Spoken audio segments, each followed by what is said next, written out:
तो दोस्तों एक्चुअली मैं सोशियोलॉजी में 225 क्वेश्चन ऑब्जेक्टिव में तैयार किया हूं जो आपके पेपर के अकॉर्डिंग मोस्ट इंपॉर्टेंट बनेगी। तो मेरे दोस्तों आज मैं आपके सामने 50 क्वेश्चन बताने वाला हूं और इसके बाद अगर आप लोगों का रिस्पांस अच्छा रहा तो मेरे दोस्तों मैं आपके सामने अगला वीडियो भी लेकर आऊंगा। और हाँ, दूसरी बात सुनकर जाएंगे, जितने सारे स्टूडेंट्स ने क्रैश कोर्स को ज्वाइन किया है इस बात को याद रखिएगा, आप लोगों का कल से या परसों से सोशियोलॉजी का स्पेशल क्लास चलेगी जहां पे आप लोगों को सब्जेक्टिव का मोस्ट इंपॉर्टेंट क्वेश्चन आप लोगों को प्रोवाइड किया जाएगा। तो मेरे दोस्तों लेट ना करें, आप में से कोई से स्टूडेंट्स जो अभी तक ज्वाइन नहीं किए हैं जल्दी से जाएं प्ले स्टोर से मिसाइल क्लासेस के आपको डाउनलोड कर ले। डाउनलोड करने के बाद आपका क्रैश कोर्स को ज्वाइन करना ना भूले जो बहुत इंपॉर्टेंट है, जहां पे दोस्तों आप लोगों को टेस्ट सीरीज भी फ्री में प्रोवाइड किया गया है और टेस्ट लगा के आप अपने तैयारी को मजबूत कर सकते हैं, इसकी गारंटी है भाई। तो आइए सर, मैं आपको बताना चाहूंगा कि क्वेश्चन के पास आंसर होगा, लेकिन लाडला सिर्फ आंसर को नहीं देखना है मेरे दोस्तों, आपको देखना होगा इसका पोस्टमार्टम जो बहुत ही इंपॉर्टेंट होगी भाई। आइए सर, पहला क्वेश्चन कहता है नगरीय समुदाय की कौन सी विशेषता है। देखिए दोस्तों, नगरीय समुदाय का मतलब होता है शहर की ओर, ठीक है। और एक बात आप लोग कंफर्म कर लीजिए और 4-5 को स्टार लगा लीजिए भाई कि ये क्वेश्चन आपके पेपर में सब्जेक्टिव में 5 मार्क्स का छपेगा। शहरीकरण और नगरीकरण और ग्रामीण में अंतर स्पष्ट करे, इस बात को याद रखिएगा, बहुत इंपॉर्टेंट भाई। तो देखिए मेरे भाई, नगरीकरण का रिलेटेड हमारा शहरीकरण से, तो शहर की महिलाएं दोस्तों उच्च शिक्षा प्राप्त करते हैं, है ना। जनसंख्या घनत्व तो ज्यादा देखने को मिलते हैं, व्यक्तिवादी देखने को मिलते हैं मेरे भाई, सब अपना अपना होता है। गांव में देखिएगा अगर एक का लड़ाई होता है तो सबको ही जाके देखते हैं भाई, छुड़ाते हैं, लेकिन शहर में ऐसा नहीं होता है भाई। तो इस प्रकार हम बोल सकते हैं सर ऑप्शन नंबर क्या हो जाएगा सर, हमारा ऑप्शन नंबर डी हमारा राइट आंसर होगा। आपके स्क्रीन पे अगला क्वेश्चन है सर, सिर्फ क्वेश्चन को देखकर आंसर लगा के आगे मत बढ़ जाना भाई, मैं बार बार कह रहा हूं क्वेश्चन का जो मैं पोस्टमार्टम कर रहा हूं इस पर आप लोग गौर कीजिएगा। जैसे क्वेश्चन है सर, पंचायती राज्य अधिनियम कब पारित हुआ भाई। पंचायती राज्य अधिनियम पारित हुआ था, पूरा डेट याद रखिएगा, 2 अक्टूबर, महात्मा गांधी के जन्म के दिन दोस्तों हमारा पंचायत राज व्यवस्था लागू हुआ था। जो दोस्तों आपका पूछा जाएगा कि कहां पे, तो बताएंगे सर हमारा राजस्थान में। कहां पे मेरे भाई, राजस्थान में। कहां पे, राजस्थान का नागौर जिला में। कहां पे मेरे भाई, तो बताएंगे सर राजस्थान का नागौर जिला में दोस्तों हमारा पंचायती राज्य व्यवस्था लागू होती है सर। अगर आपसे पूछा जाएगा सर कि कौन सा समिति के तहत, तो आंख बंद करके बोलेगा बलवंत, याद रखिएगा बलवंत राय मेहता समिति। क्या मेरे भाई, बलवंत राय मेहता समिति, याद रखिए भाई, समिति याद रखिए भाई, बलवंत राय मेहता समिति के तहत हमारा पंचायती राज्य व्यवस्था को लागू किया जाता है। जो दोस्तों कितना स्तरीय था, तो बताएंगे सर हमारा त्रिस्तरीय थे भाई। क्या बताएंगे सर, हमारा त्रिस्तरीय थे, त्रिस्तरीय, याद रखिए त्रिस्तरीय थे। बहुत इंपॉर्टेंट है रसगुल्ला, जितना तारीफ किया जाए इस क्वेश्चन का उतना कम है। और दूसरी बात आपको और बताना चाहूंगा कि नगर पालिका यानी पंचायती राज्य व्यवस्था का उल्लेख दोस्तों आखिर कौन सा अनुसूची में किया गया है, तो 11वीं अनुसूची में। याद रखिएगा भाई, अगर आपसे पूछा जाएगा कि कौन सा अमेंडमेंट, कौन सा संविधान संशोधन द्वारा, तो बताएंगे सर 73वें संविधान संशोधन में हमारा ग्रामीण पंचायती राज्य व्यवस्था के बारे में उल्लेख किया गया है। अगर आपसे अनुसूची की बात पूछे तो आपको 11वीं अनुसूची बताना है। और दोस्तों अगर आपसे पूछा जाएगा कि अमेंडमेंट संविधान संशोधन, तो 73वें संविधान संशोधन के द्वारा पंचायती राज्य व्यवस्था को लागू करता है भाई, इस बात को याद रखिएगा। 12वीं हमारा जो अनुसूचियां है इसमें हमारा नगर पालिका के बारे में बताता है और 74वां संविधान संशोधन हमारा नगर पालिका के बारे में बताते हैं, याद रखिएगा, बहुत इंपॉर्टेंट है। और अच्छा लगे दादा कमेंट सेक्शन में दोस्तों दबा के कमेंट कीजिएगा, क्योंकि आपके कमेंट और लाइक से हमें मोटिवेशन मिलती है और मैं आपके सामने मोस्ट इंपॉर्टेंट क्वेश्चन लेकर दोस्तों आने की कोशिश करता हूं, ठीक है। चलिए, तो इतना सारा चीज मेरे दोस्तों आपको इस प्रश्न से याद रखना है भाई। आइए सर, अगला क्वेश्चन पे आते सर कि पंचायत राज में सबसे प्रमुख कौन है भाई? पंचायत राज में सबसे प्रमुख होता है हमारा ग्राम सभा। क्या बोलेंगे सर? पंचायत राज में जो सबसे प्रमुख होता है, जो मैन होता है, वो कौन कहलाता है भाई? तो बताएंगे सर हमारा ग्राम सभा। यानी सर ऑप्शन नंबर हमारा सी इसका राइट आंसर होगा।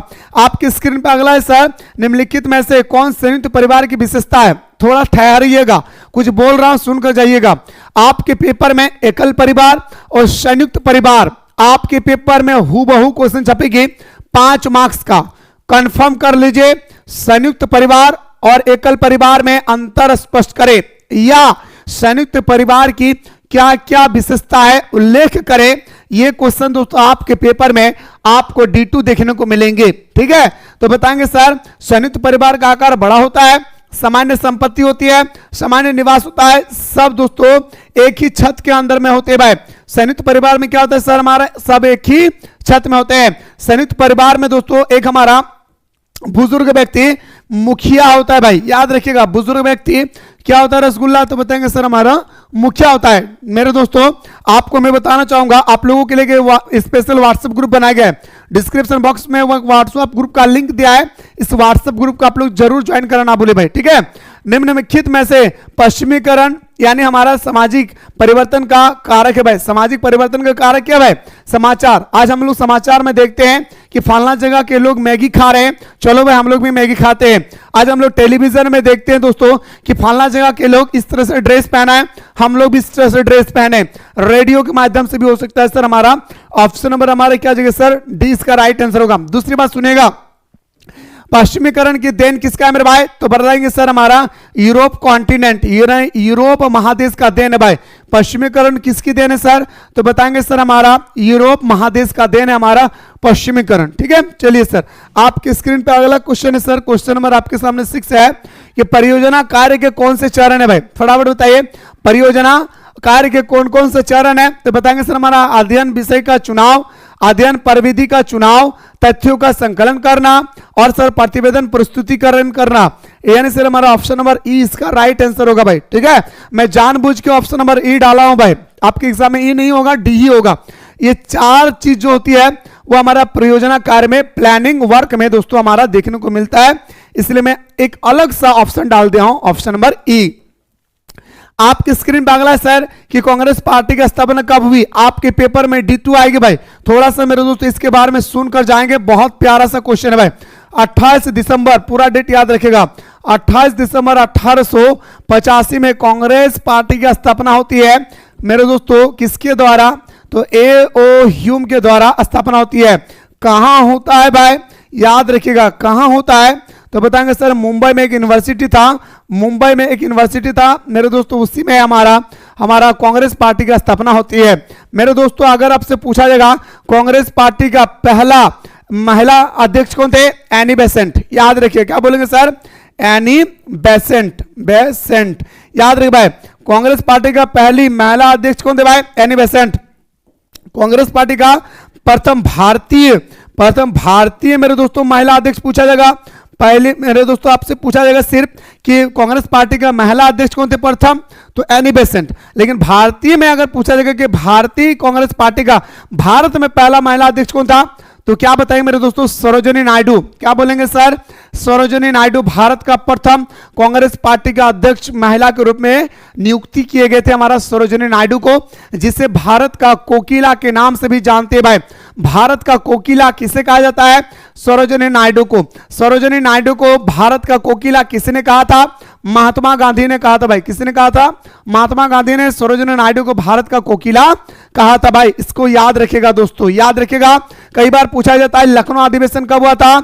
1916 में दोस्तों हमारा लखनऊ अधिवेशन होती है भाई। आपके क्वेश्चन है सर क्वेश्चन नंबर 8, निम्न में से साप्ताहिक बाजार कौन सा है? फटाफट बताइएगा।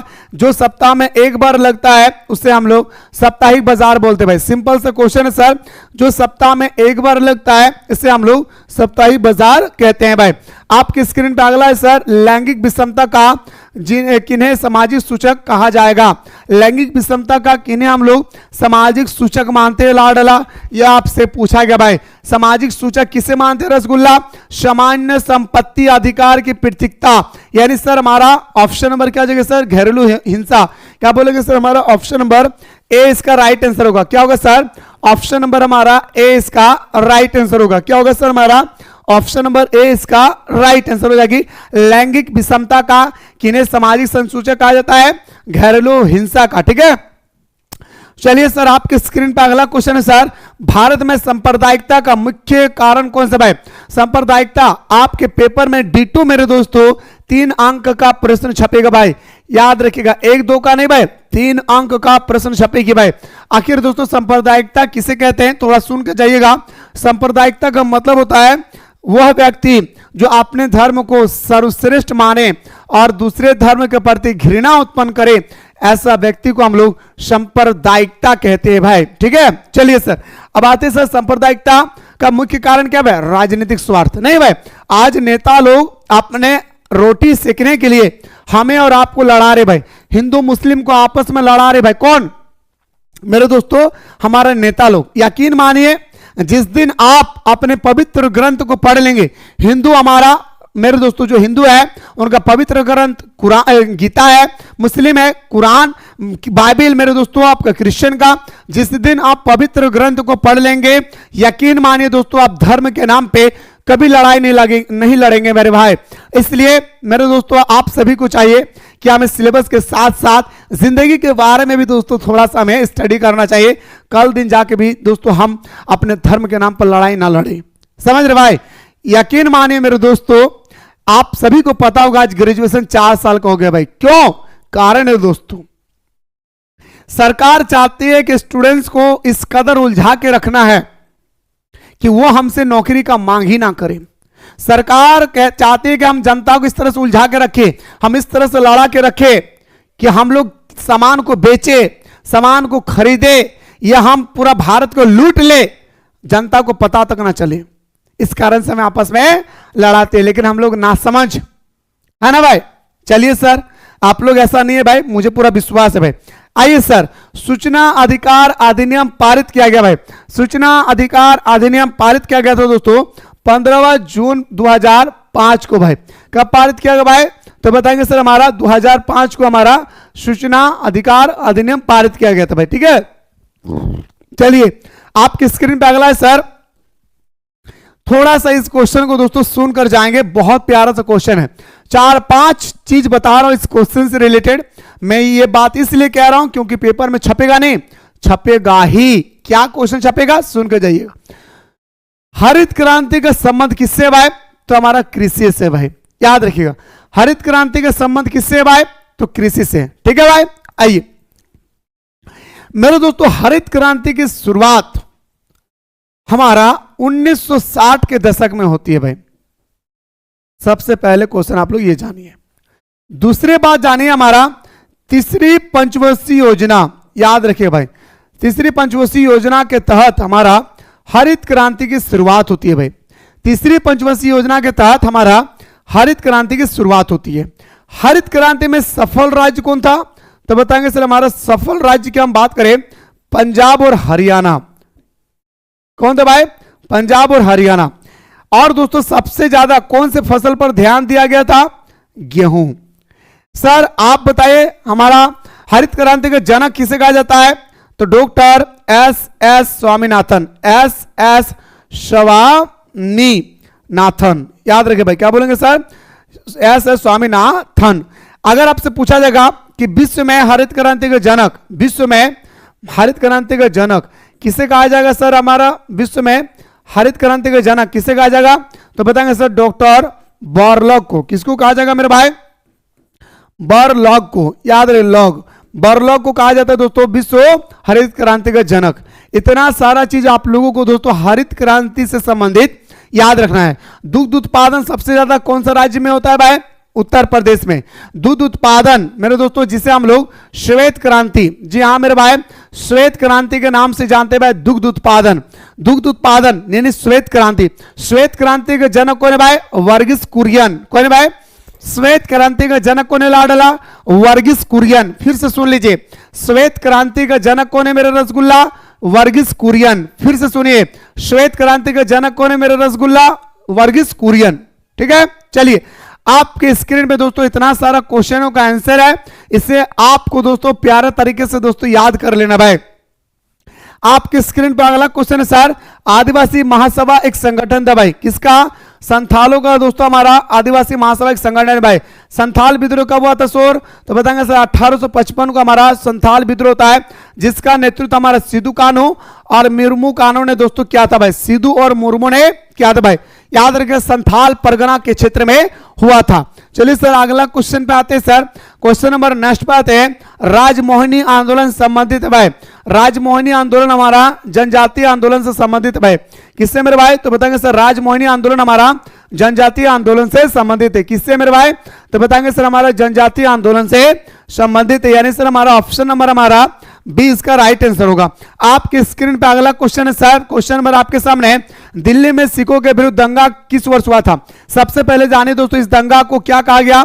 ऑपरेशन पोलो, याद रखिए भाई, operation blue star, sorry operation, याद रखिए मेरे भाई, operation blue star, blue star कहा गया भाई। ऑपरेशन ब्लू स्टार के नाम से किसे जानते हैं भाई? तो बताएंगे सर दिल्ली में सिखों के विरुद्ध जो दंगा हुआ था हमारा 1984 में दंगा हुई थी दोस्तों, ऑपरेशन ब्लू स्टार। और ये क्वेश्चन आपके पॉलिटिकल साइंस में भी आएगा। और दोस्तों हमारा सोशियोलॉजी एक ऐसी सब्जेक्ट है जो हमारा पॉलिटिकल और हिस्ट्री का मिक्स होती है भाई। पॉलिटिकल और हिस्ट्री का क्या होता है रसगुल्ला? मिक्स होता है भाई, ठीक है। चलिए आपकी स्क्रीन पर अगला क्वेश्चन है सर, निम्नलिखित समूह में से किसे आप भारत के सबसे छोटे धार्मिक अल्पसंख्यक मानते भाई? तो पारसियों को दोस्तों सबसे छोटे मानते भाई, किसको? पारसियों को हम लोग सबसे छोटे मानते भाई। भारत के संविधान में निम्नलिखित में से किसे अल्पसंख्यक समुदाय के रूप में परिभाषित किया गया है? तो बताएंगे सर ये हमारा धार्मिक आधार पर सबसे छोटे समुदाय। याद रखिए भाई, अल्पसंख्यक को क्या माना गया भाई? धार्मिक आधार पर छोटे समुदाय, यानी सर हम बोल सकते हैं आसानी से ऑप्शन नंबर हमारा ए इसका राइट आंसर होगा। आपकी स्क्रीन पे अगला क्वेश्चन है सर कि निम्नलिखित में से भारत के किस राज्य में ईसाइयों की सर्वाधिक संख्या है? केरल में दोस्तों सबसे ज्यादा ईसाई भाई, और केरल भारत का सबसे दोस्तों हमारा शिक्षित राज्य भाई। केरल क्या भाई? भारत का सबसे शिक्षित राज्य है। कितना परसेंट सर?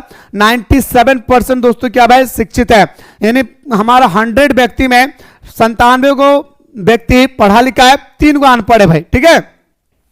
बिहार जो सबसे गरीबी राज्य भाई, गरीबी राज्य कौन है भाई? सबसे बिहार। और सबसे अशिक्षित वाला राज्य, अशिक्षित वाला राज्य की अगर हम बात करें तो बिहार। मेरे दोस्तों बिहार 2011 के जनगणना के अनुसार सबसे ज्यादा जनसंख्या घनत्व यानी पॉपुलेशन डेंसिटी में दोस्तों प्रथम स्थान रखता है। कितना सर? तो 1 किलोमीटर स्क्वायर एरिया में 1106 व्यक्ति निवास करती है भाई। कितना? 1106 व्यक्ति निवास करती है। 2011 के जनगणना के अनुसार हमारा प्यारा सा झारखंड का जनसंख्या घनत्व कितना है सर? तो बताएंगे सर 414 व्यक्ति 1 किलोमीटर स्क्वायर एरिया में निवास करती है भाई। इससे हम लोग बोलते हैं पॉपुलेशन डेंसिटी 2011 के जनगणना के अनुसार। सबसे कम कहां पाए? तो बताएंगे सर अरुणाचल प्रदेश में, जहां पे 1 किलोमीटर स्क्वायर एरिया में मात्र 17 व्यक्ति निवास करते। रसगुल्ला अच्छा लागो ना दीदी? ए दादा हम आशा करियो ना रे हमारे भाई हमारे बहन कि तोहनी के भालो लागो हो, तोहनी का अगर बेस लागो हो ना दादा तो कमेंट सेक्शन में तोहनी जरूर कमेंट करिया। कहे खातिर तोहनी के कमेंट से हमर ताकत मिलो हो दादा, तोहनी के लाइक के बटन दबाई से हमर ताकत मिलो हो। तो हम चाहो दादा कि तोहनी हमारा एनर्जी दिया ताकि हम मुकम्मल खड़े होके मैं आपको सुंदर तरीके से बता सकूं, ठीक है। चलिए धर्म के अतिरिक्त अल्पसंख्यक समुदाय के निर्धारण की दूसरी कसौटी क्या है भाई? तो बताएंगे सर हमारा भाषा। दूसरी कसौटी क्या है भाई? तो बताएंगे सर हमारा भाषा, ठीक है। चलिए सर आपकी स्क्रीन पे अगला है सर, भारतीय समाज के संदर्भ में बहुसंख्यक तथा अल्पसंख्यक समुदाय के बीच तनाव उत्पन्न करने वाला कारण क्या है? तनाव उत्पन्न करने वाला कारक हमारा राजनीतिक दलों का स्वार्थ, यानी सर हमारा ऑप्शन नंबर क्या सर? बी हमारा राइट आंसर होगा।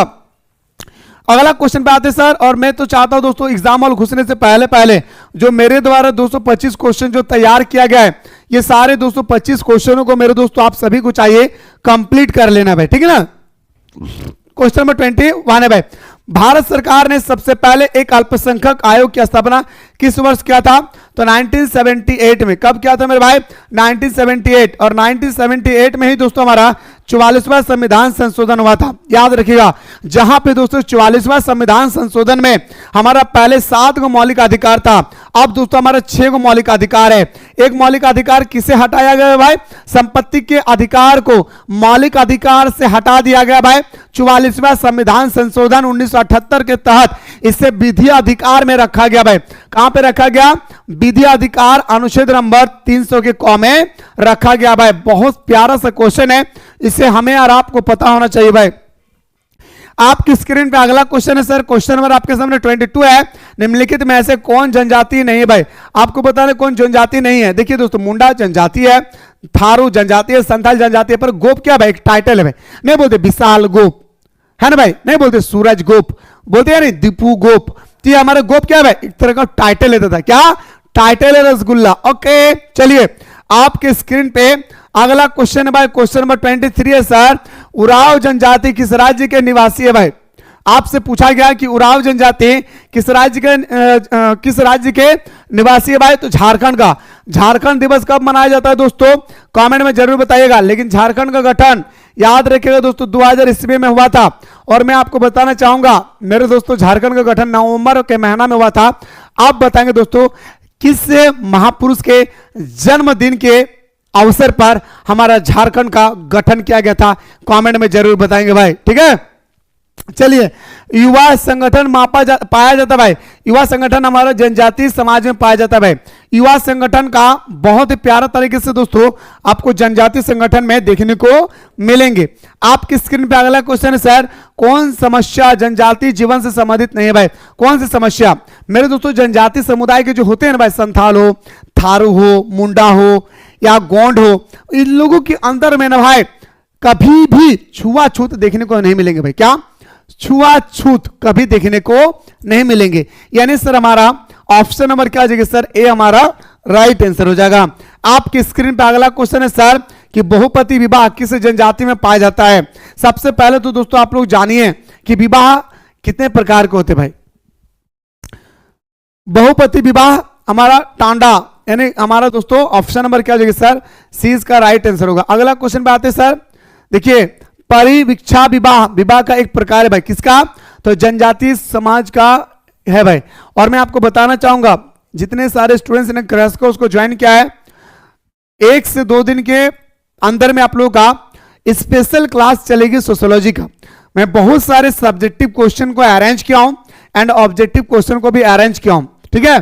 तो ये सारे क्वेश्चनों को दोस्तों आप लोगों को विस्तार पूर्वक एक एक करके बताया जाएगा इसी क्रैश कोर्स में। और आप में से कोई भी स्टूडेंट्स है जो अभी तक ज्वाइन नहीं किए हैं, तो मेरे दोस्तों फटाफट जाएं प्ले स्टोर से मिसाइल क्लासेस के आपको डाउनलोड कर ले, और डाउनलोड करने के बाद दोस्तों इस क्रैश कोर्स को ज्वाइन करना बोले, जो बहुत ही इंपॉर्टेंट है भाई, ठीक है। चलिए सर, ज्वाइन करने में कोई भी स्टूडेंट्स को दोस्तों कहीं भी कोई दिक्कत आई तो इस नंबर पे आप लोग डायरेक्टली मुझसे बात कर सकते हैं सर, 9798453896। इस नंबर पे दोस्तों आप डायरेक्टली मुझसे बात कर सकते हैं। परीक्षण विभाग पाया जाता है भाई, परीक्षण विभाग भील जनजाति में पाया जाता है भाई। कहां पे परीक्षण विभाग कहां पाया जाता है दोस्तों? तो बताएंगे सर हमारा परीक्षण विभाग भील जनजाति में पाया जाता है, जो बहुत ही इंपॉर्टेंट भाई हमारा परीक्षा विभाग, ठीक है। चलिए रसगुल्ला, अगला क्वेश्चन है सर, भारत में किस समिति ने त्रिस्तरीय पंचायत राज व्यवस्था को लागू किया था? बलवंत राय मेहता समिति, राजस्थान के नागौर जिला में 2 अक्टूबर 1959 को लागू किया गया था। आप सभी को मेरे दोस्तों पता होगा, फर्स्ट क्वेश्चन में मेरे भाई मैंने आप लोगों के सामने जिक्र किया भाई, ठीक है। चलिए अगला सर, पंचायतों का कार्य क्या भाई? पंचायतों का कार्यकाल दोस्तों 5 वर्षों का होता है भाई। कितने साल का? पंचायतों का जो कार्यकाल होती है दोस्तों वो कितने साल का होता है? 5 साल का कार्यकाल होता है भाई, ठीक है। पंचायत राज अधिनियम कब पारित हुआ था सर? तो बताएंगे सर 2 अक्टूबर 1959 को पारित हुआ था भाई। कब पारित हुआ? तो बताएंगे सर 2 अक्टूबर 1959 को पारित हुआ। आपकी स्क्रीन पर अगला है सर, संविधान के लिए संशोधन के द्वारा संपूर्ण भारत में पंचायत राज्य व्यवस्था लागू किया था हमारा 73वां संविधान संशोधन। याद रखिए दोस्तों 73वां संविधान संशोधन ये हमारा दोस्तों किसके लिए लागू किया गया? तो बताएं सर पंचायती। अगर नगर पालिका पूछे तो 74वां संविधान संशोधन बताना भाई, ठीक ना। चलिए आपकी स्क्रीन पे अगला है सर, पंचायत राज संस्था कितने स्तर के थे भाई? तो बताएंगे सर हमारा 3 स्तर के थे। कितने स्तर का था? पंचायती राज्य व्यवस्था त्रिस्तरीय थे। ठीक है, चलिए आपके स्क्रीन पे अगला क्वेश्चन है सर, संविधान के कौन से संशोधन के द्वारा स्थानीय स्वशासन में महिलाओं के प्रतिनिधित्व को बढ़ाने की कोशिश किया गया? तो 73वां और 74वां संविधान संशोधन में यह कहा गया था दोस्तों कि महिलाओं को भी अब विशेष दर्जा दिया जाए, महिलाओं को भी दोस्तों अधिकार बनने का, कोई भी अधिकारी बनने का हक है। तो मेरे दोस्तों 73वां और 74वां संविधान संशोधन द्वारा महिला प्रतिनिधित्व को बढ़ावा देने की कोशिश किया गया भाई। ठीक है, आपकी स्क्रीन पर अगला है सर कि नई पंचायती राज व्यवस्था के सभी स्तरों पर महिलाओं के लिए कितने प्रतिशत स्थान आरक्षित किया गया? तो 33%, यानी सर हम बोल सकते हैं सर हमारा कितना 33% भाई। ठीक है ना, तो ऑप्शन नंबर क्या हो जाएगा सर हमारा? ऑप्शन नंबर हमारा बिल्कुल राइट आंसर हो जाएगा सर क्या? तो ऑप्शन नंबर हमारा डी इसका राइट आंसर होगा। आपकी स्क्रीन पे अगला क्वेश्चन है सर, आर्य समाज के संस्थापक कौन है भाई? तो आर्य समाज के संस्थापक है दोस्तों हमारा दयाराम सरस्वती। आर्य समाज के संस्थापक कौन है मेरे भाई? तो बताएंगे सर हमारा दयाराम सरस्वती। कौन होगा सर हमारा आर्य समाज? आपके पेपर में D2 क्वेश्चन छपेगा भाई, स्टार लगा लीजिए इस क्वेश्चन को। ठीक है, चलिए आपके स्क्रीन पे अगला है सर, ब्राह्मण समाज की स्थापना किसने किया था? तो बताएंगे सर राजा राम मोहन राय ने। सती प्रथा का भी अंत किया था राजा राम मोहन राय ने। यानी सर हमारा ऑप्शन नंबर क्या हो जाएगा सर? आपका सी इसका राइट आंसर होगा। सती प्रथा के खिलाफ आवाज सबसे पहले किसने किया था भाई? तो राजा राम मोहन राय। अभी मैंने आपके सामने आवाज उठाई भाई, राजा राम मोहन राय हमारा राइट आंसर हो जाएगा। चलिए गुरुजी आपकी स्क्रीन पर अगला है सर, सत्य शोधक समाज। अभी जितना समाज की स्थापना के बारे में मैं आप लोगों को बता रहा हूं, आपके पेपर में आपको D2 देखने को मिलेंगे। इसलिए मेरे भाई आप सभी को चाहिए कि जितने सारे समाज है, चाहे वह सत्य शोधक समाज हो, चाहे वह ब्राह्मण समाज हो, चाहे दोस्तों आपका इससे पहले जो भी मैंने बताया उस सारे समाज के बारे में आप सभी को मेरे दोस्तों कॉपी पे नोट डाउन कर लेना है, क्योंकि क्वेश्चन यहीं से आपको देखने को मिलेंगे भाई, इस बात को याद रखिएगा। तो ज्योतिबा फुले हमारे सत्य शोधक समाज का स्थापना करने वाला कौन था भाई? तो ज्योतिबा फुले। आपकी स्क्रीन पर अगला है सर, अस्पृश्यता अपराध अधिनियम 1955 का वर्तमान नाम क्या है? तो नागरिक अधिकार आरक्षण का संरक्षण कानून। यानी सर हमारा ऑप्शन नंबर क्या हो जाएगी सर? ऑप्शन नंबर आपका सी इसका राइट आंसर होगा। क्या होगा सर? ऑप्शन नंबर हमारा सी इसका राइट आंसर हो जाएगा। चलिए गुरुजी आपके स्क्रीन पे अगला क्वेश्चन है सर कि दहेज निरोधक अधिनियम कब पारित किया गया? दहेज निरोधक अधिनियम पारित किया गया था दोस्तों हमारा 1961 में। कब पारित किया गया था सर? 1961 में। दोस्तों मेरे पास दोस्तों जो भी समय होती है हमारे पास बहुत ही कीमती होती है। मैं बार बार वॉच देख रहा हूं, इसका मतलब ये है कि अभी हमारा दूसरा क्लास का टाइमिंग हो गई भाई। ठीक है, नहीं तो मैं आपके सामने दोस्तों जितना क्वेश्चन मैं आपके सामने लेकर आया मैं 2 to 5 225 क्वेश्चन लेकर आया। अगर आप लोग दोस्तों अगला यहां से देखना चाहते हैं तो कमेंट में जरूर बताएं भाई। मेरा क्लास का टाइमिंग हो गया, नहीं तो मैं आपको 50 क्वेश्चन बता ही देता भाई। ठीक है, अगर आपको अच्छा लगा तो कमेंट सेक्शन में जरूर बताएं। साथ ही साथ आप लोग अपने दोस्तों को भी शेयर करें, क्योंकि सोशियोलॉजी बताने वाले झारखंड में उतना कोई है नहीं। इसलिए मेरे भाई आप लोगों से मेरी रिक्वेस्ट है कि आप लोग अपने अपने दोस्तों को शेयर कर दें। दूसरी बात याद रखिएगा, अगला देखना चाहते हैं यहां से क्वेश्चन तो कमेंट में जरूर बताएं। मुलाकात करता हूं दोस्तों एक नए वीडियो में।